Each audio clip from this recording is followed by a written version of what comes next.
आप सभी को मेरी आवाज आ रही है?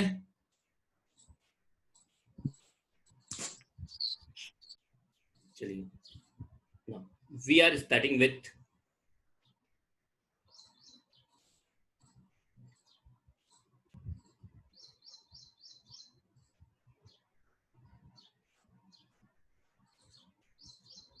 Custom duty. तो देखो, अगर सिंपल लैंग्वेज में बोलूं, अगर बिल्कुल ही सिंपल और बेसिक लैंग्वेज में अगर मैं बोलूं, ठीक है, ड्यूटी का मतलब एक तरह से होता है टैक्स। ड्यूटी का मतलब एक तरह से क्या होता है? टैक्स। तो अगर इसको मैं डिफाइन करने जाऊं तो टैक्स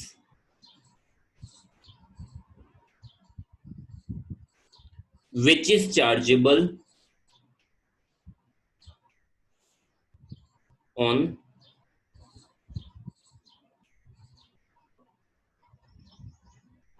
import and export। एक ऐसा टैक्स जो केवल और केवल इंपोर्ट एंड एक्सपोर्ट पर लगता है।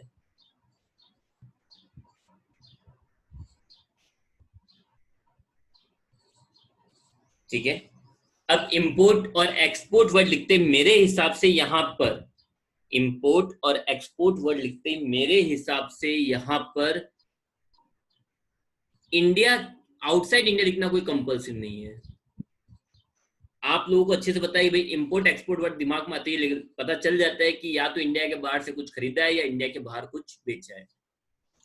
Basically export from India generally exempted है। ठीक है, नई भावना बाद में करा दूंगा, अभी थोड़ी देर में। Sorry, I forget.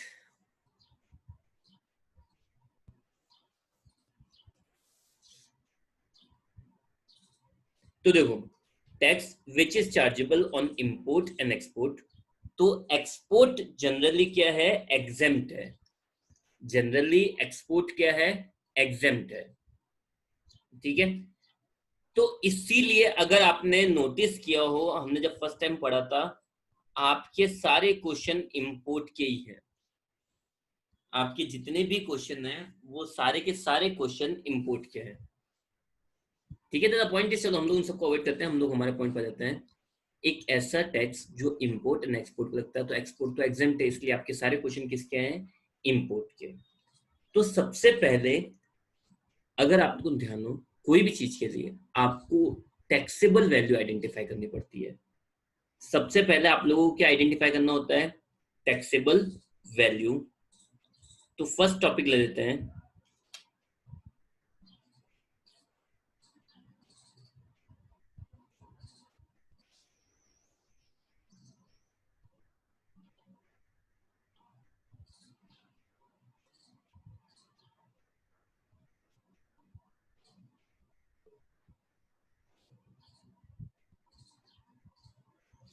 assessable value, or you can say taxable value।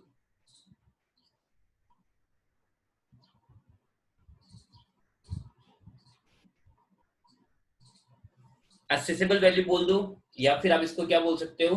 Taxable value. तो इसके अंदर सबसे पहले क्या आएगी?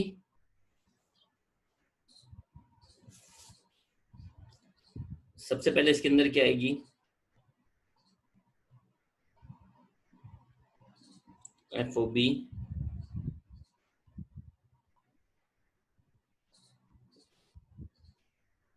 Free on board value. मतलब जिस कंट्री से आपने इंपोर्ट किया है, जिस कंट्री से आपने इंपोर्ट किया है, उस कंट्री में उस चीज को शिप में चढ़ाने तक की जो वैल्यू होती है उसको बोलते हैं FOB वैल्यू। ठीक है, इसके अंदर हम लोग ऐड करते हैं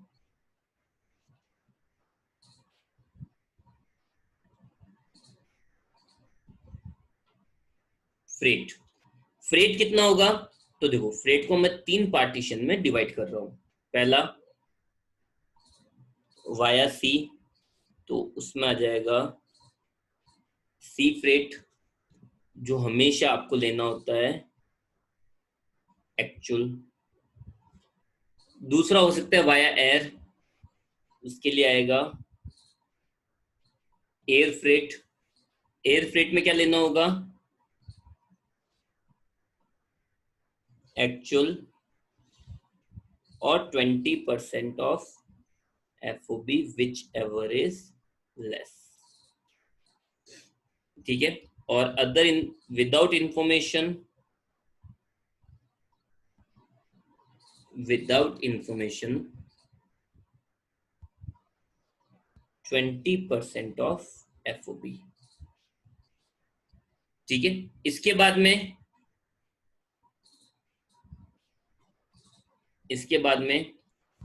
इंश्योरेंस।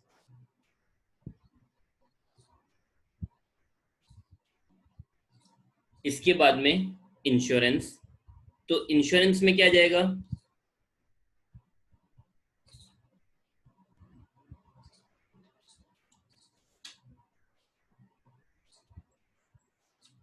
अगर आपको गिवन है तो एक्चुअल लो, और विदाउट इंफॉर्मेशन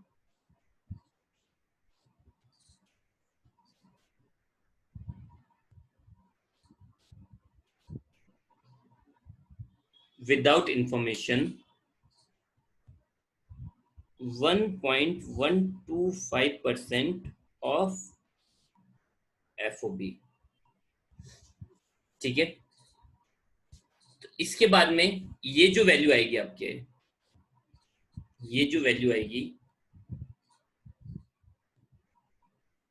उसको हम लोग बोलते हैं CIF value. CIF value means cost including insurance and freight. ठीक है। आगे नेक्स्ट, अब असेसेबल वैल्यू के लिए, असेसेबल वैल्यू के लिए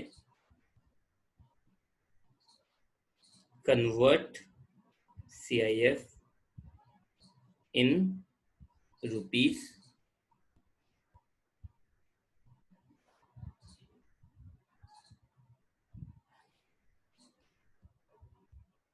एट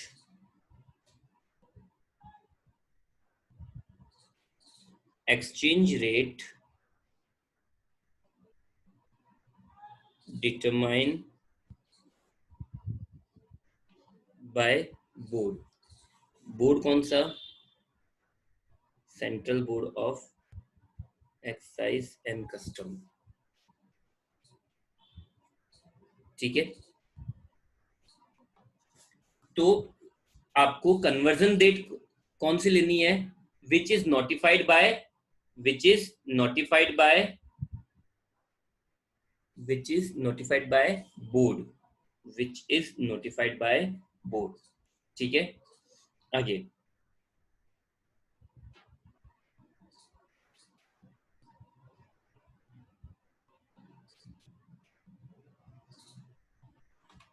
चलो, अब सुनना, किसी भी क्वेश्चन में, किसी भी क्वेश्चन में सबसे बड़ा कंफ्यूजन क्या रहता है यार, कोई भी चीज को कन्वर्ट कब करना है। देखो यहाँ पे मेरी बात ध्यान से और ढंग से सुनना, इंडियन रुपीज में, इंडियन रुपीज में यहीं पे कन्वर्ट करना पड़े ये कोई जरूरी नहीं है। इंडियन रुपीज में यहीं पे कन्वर्ट करना पड़े ये कोई जरूरी चीज नहीं है। आप अपनी सहूलियत के हिसाब से इसको कभी भी कन्वर्ट करके, इसको कभी भी कन्वर्ट करके यहां लिख सकते हो। फॉर एग्जाम्पल अगर मैं शॉर्ट में बोलूं,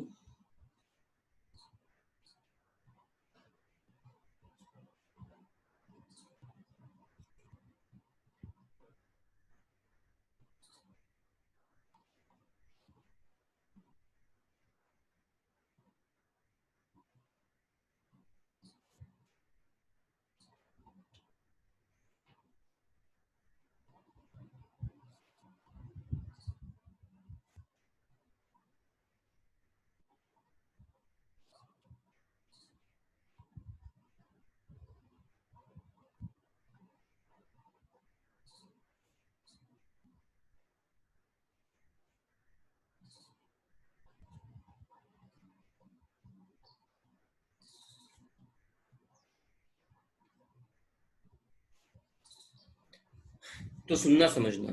जैसे एक एग्जांपल ले रहा हूं मैं,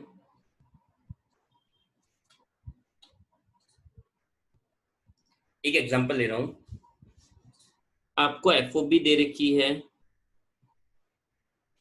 $5,000, फिर सी फ्रेट दे रखा है $1,000 एंड इंश्योरेंस दे रखा है $100। ठीक है, तो मैं क्या करूंगा, सारे डॉलर्स में, सॉरी, ये सारे किस में है, डॉलर्स में। तो मैं इन सबको ऐड करने के बाद में, इन सबको ऐड करने के बाद में, फॉर एग्जांपल इन सबको ऐड कर दूंगा, उसके बाद में रुपीस में कन्वर्ट, सीआई वैल्यू क्या हो जाएगी, $6,100, और इसको मैं किस में कन्वर्ट कर दूंगा, कन्वर्ट इन रुपीस, और वो मेरे लिए हो जाएगी एक्सेसिबल वैल्यू। बट वहीं पे अगर मुझे ऐसा दे रखा है एफओबी $5,000, सी freight $1,000, insurance,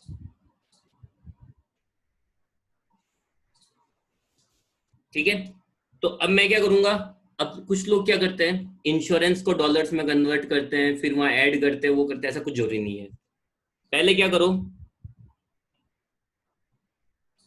FOB plus C freight को ऐड करो, वो हो जाएगा आपके $6,000, convert in rupees, then add करो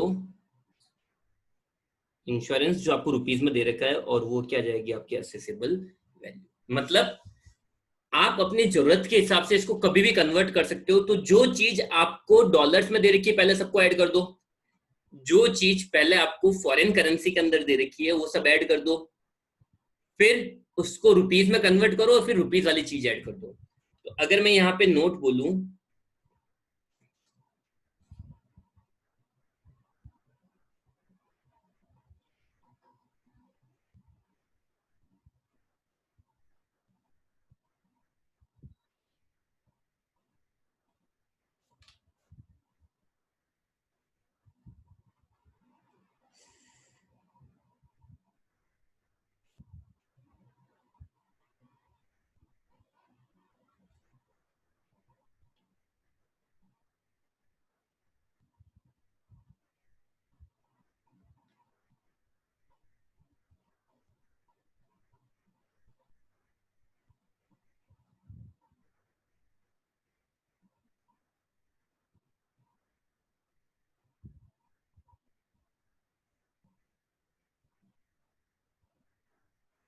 सिंपल शॉर्ट में, पहले पहले फॉरेन करेंसी वाले आइटम्स को ऐड कर दो, फिर उनको रुपीस में कन्वर्ट करो, फिर रुपीस वाला आइटम ऐड कर दो, और वो इज इक्वल टू क्या हो जाएगी, असेसेबल वैल्यू। आई बात समझ में, यस और नो, यस और नो।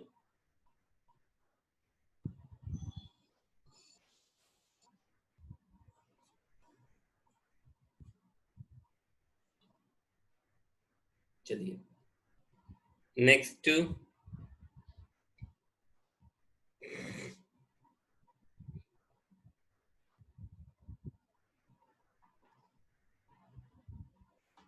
चलो तो अब नेक्स्ट पॉइंट आ जाता है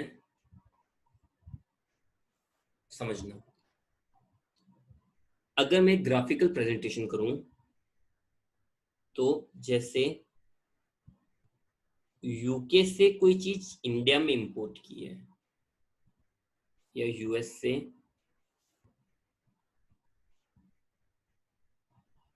यूएस से कोई चीज इंडिया में इंपोर्ट किया, अब समझना यूएस में क्या होगा, ये है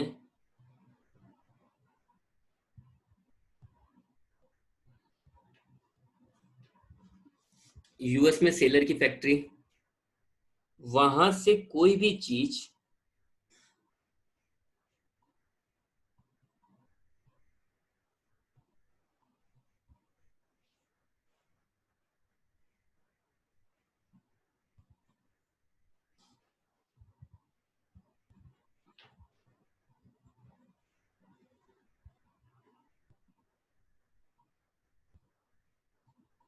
ठीक है, तो वहां से कोई भी चीज कहाँ आएगी,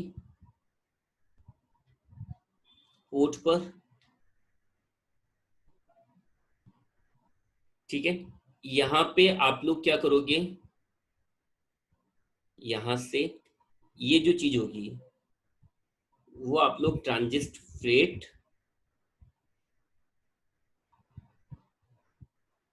प्लस इंश्योरेंस दोगे, ये फिर पोर्ट हुआ, और यहां से वो चीज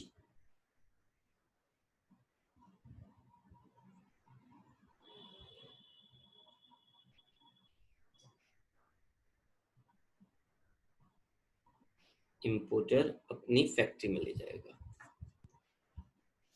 ठीक है, तो समझना, एक सेलर जो एक्सपोर्टर है उसकी फैक्ट्री है, तो फैक्ट्री से लेके यहां तक पे जो भी एक्सपेंसेस इनकर्ड करेगा,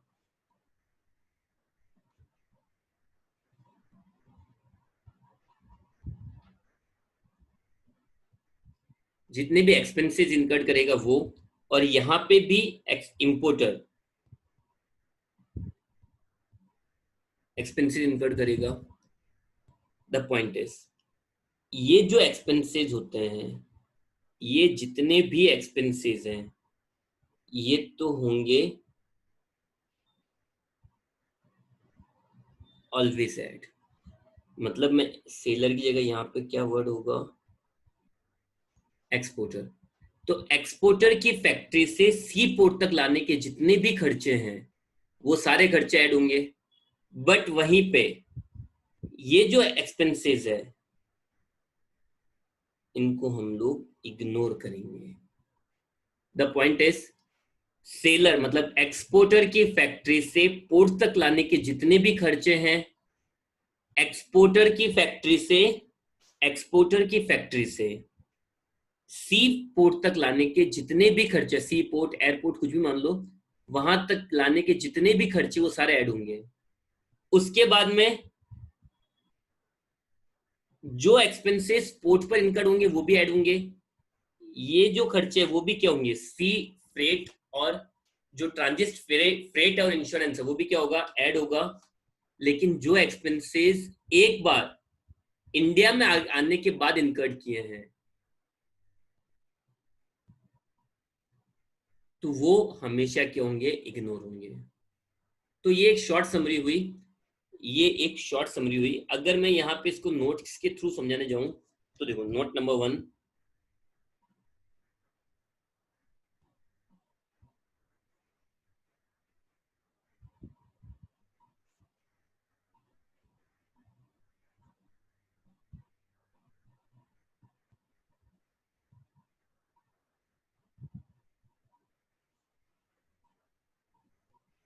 कुछ एक्सपेंसेस है जो एफओबी एफओबी होती है, ये यहां पे इस पॉइंट पे आती है एफओबी। जब आप जब आप कोई भी माल शिप में लोड कर दोगे, जब आप कोई भी माल शिप में लोड कर दोगे, उसको बोलते हैं एफओबी। तो ये सारे खर्चे जो हुए, ये जितने भी खर्चे हुए हैं, ये सारे यहाँ पे ये जो खर्चे हुए वो फिर एफओबी से पहले हुए ना, ये जो भी खर्चे हैं, इसलिए ये एफओबी में ऐड होते हैं। ठीक है, तो ऐसे कौन कौन से एक्सपेंसेस हैं, तो ऐसे एक्सपेंसेस हैं,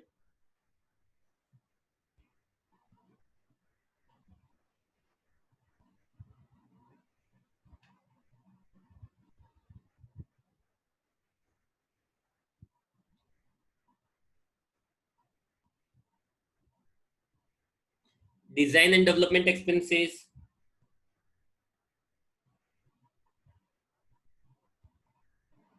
incurred इन फॉरेन। ठीक है, commission,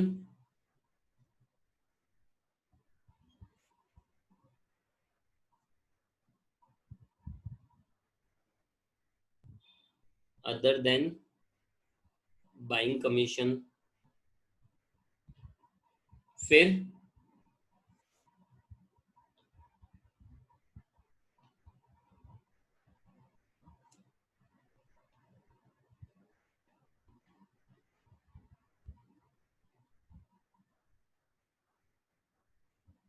transportation and insurance expenses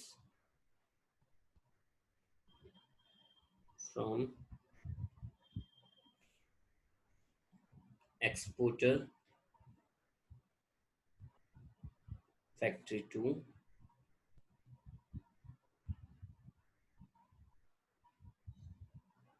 port। ठीक है, फिर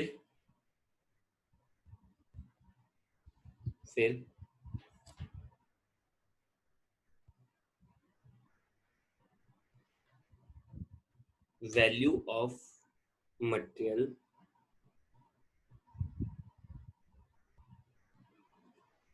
supplied by importer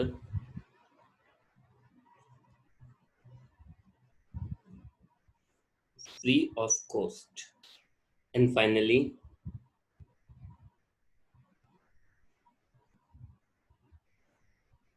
handling charges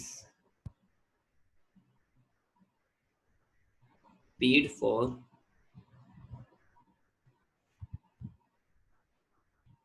loading machine in the ship। Mark my words, only loading, unloading नहीं। तो देखो, शॉर्ट में अगर बोलो तो इस ग्राफ से आप लोगों को बहुत कुछ समझ में आ गया होगा, नहीं तो भी देख लो।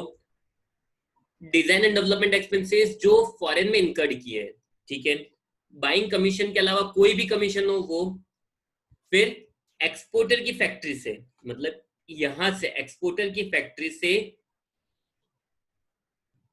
पोर्ट तक लाने के जितने भी एक्सपेंसेस हैं वो सारे, फिर अगर इंपोर्टर ने कोई material free of cost supply किया तो वो इसमें ऐड हो जाएगा। एंड फाइनली लोडिंग चार्जेस जितने भी हैं वो भी क्या हो जाएंगे, ऐड हो जाएंगे। तो ये सब किस में ऐड होंगे, एफओबी में। फिर next,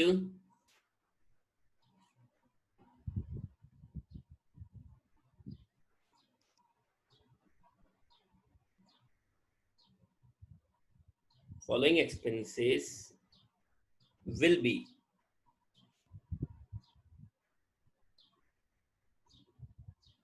added in CIF value। FOB में नहीं, वो ऐड कहां पे होंगे, CIF वैल्यू में। एक तो लाइटरेज चार्जेस,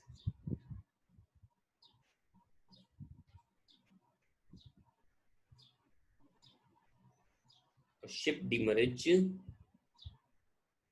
एक्सपेंसेस, ये एक्सपेंसेस कहां ऐड होंगे, CIF वैल्यू के अंदर, ना कि एफओबी वैल्यू के अंदर। ठीक है, फिर नेक्स्ट,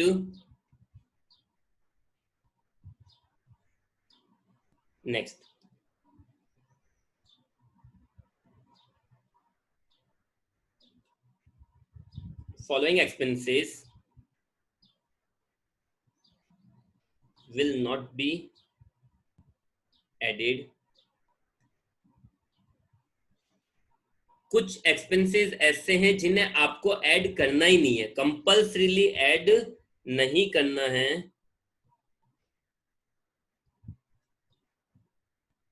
बाइंग कमीशन, फिर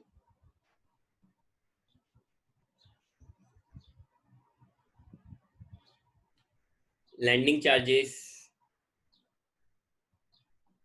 फिर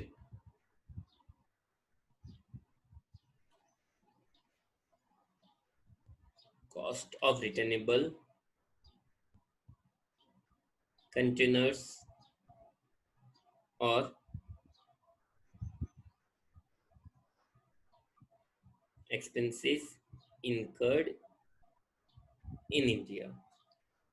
ठीक है, मैंने बार बार देखो एक वर्ड पे बहुत ज्यादा फोकस किया है और वो ये है, देखो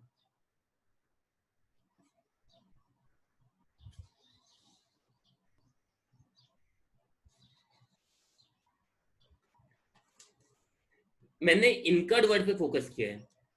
अब एक्सपेंसेस इनकर्ड और एक्सपेंसेस पेड दो अलग अलग चीजें हैं। ठीक है, एक्सपेंसेस इनकर्ड और एक्सपेंसेस पेड दो अलग अलग चीजें हैं। अब कोई बोलेगा कैसे? देखो,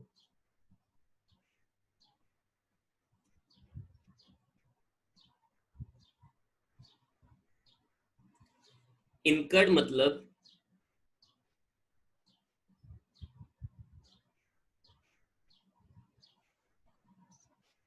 जहां एक्सपेंसेस अराइज हुए हैं, जहां एक्सपेंसेस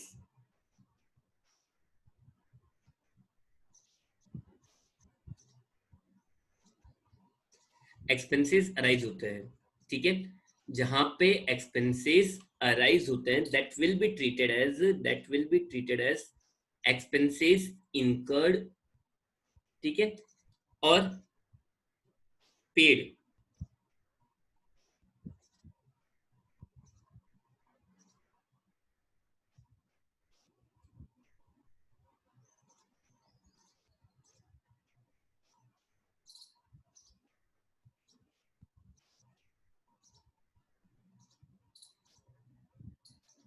जहां एक्सपेंसेस का पेमेंट होता है चाहे इनकर्ड कहीं पे भी हो। For example, expenses incurred in Beawar but paid in Jaipur. तो एक्सपेंसेस अराइज का हुआ है ब्यावर के अंदर, बट पेमेंट का हुआ है जयपुर के अंदर। तो मैं अगर ये लिख रहा हूं कि एक्सपेंसेस इनकर्ड इन ब्यावर, तो इससे क्लियर हो रहा है कि चलो एक्सपेंसेस अराइज ब्यावर में हुए। पर अगर मैं ये वर्ड लिखता हूं एक्सपेंसेस पेड इन जयपुर, केवल एक word, expenses paid in Bhilwara, expenses paid in Pune, तो इससे कहीं भी ये इंडिकेट हुआ कि एक्सपेंसेस इनकर्ड कहां किए थे, एक्सपेंस खर्चे हुए क्या है।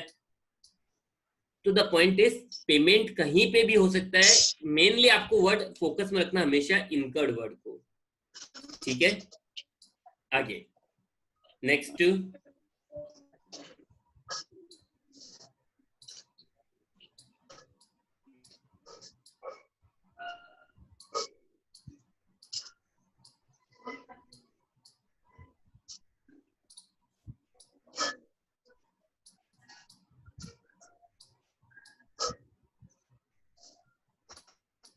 आप लोगों को सीआईएफ वैल्यू दे रखी है क्वेश्चन में with air freight, air freight के साथ ही आप लोगों को सीआईएफ वैल्यू दे रखी है। तो इन दैट केस क्या करेंगे, सीआईएफ वैल्यू में लेस करेंगे फ्रेट, लेस इंश्योरेंस, तो ये आएगी एफओबी। जिससे क्या जाएगी, उल्टा चले हम लोग, एफओबी आ गई। एफओबी में बाद में एयर फ्रेट ऐड करेंगे, एक्चुअल, और 20% of FOB which ever is less,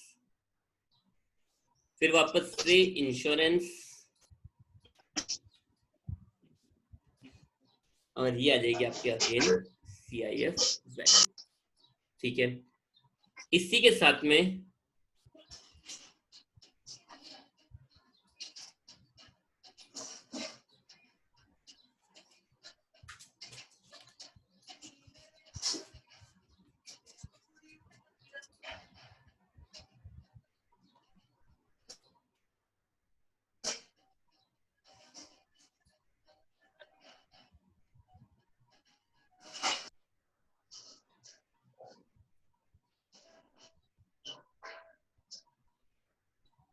आपको केवल एफओबी वैल्यू गिवन है और बोला असेसेबल वैल्यू कैलकुलेट करो।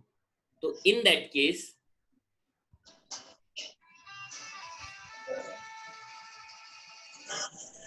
इन दैट केस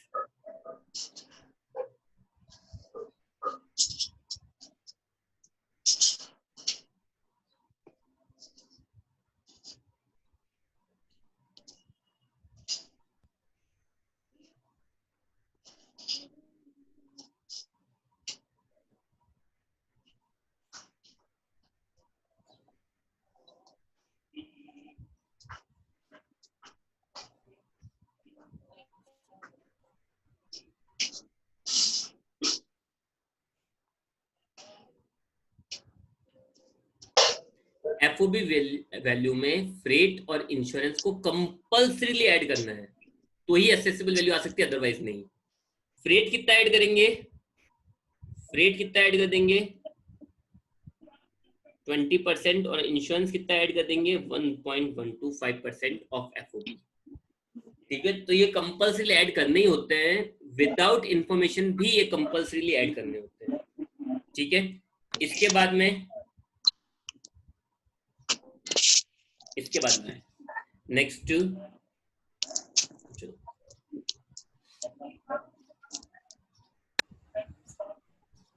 आ रही भाई, आ रही हो रे।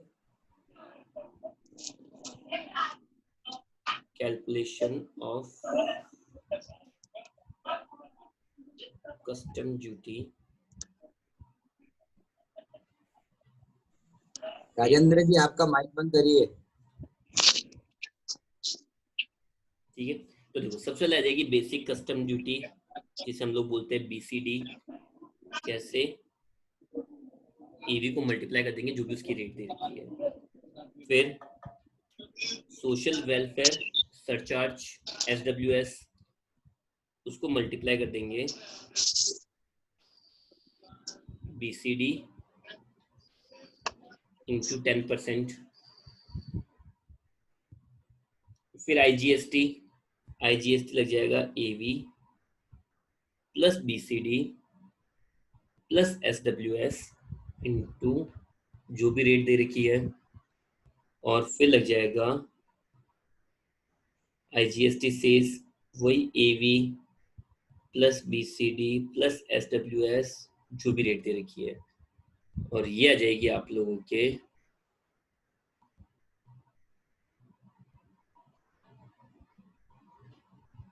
Custom duty payable. चलिए ठीक है, तो एक बार इसकी थ्योरी अच्छे से रीड आउट करना, मैं इसकी फोटो, इसकी ये पीडीएफ भेज दूंगा, इसकी थ्योरी अच्छे रीड आउट करना। कस्टम को मेरे हिसाब से 3 दिन बहुत हो गए देने के लिए, कस्टम सफिशिएंट है इतना तो। ठीक है, चलिए take care, stay at home, good bye. Bye.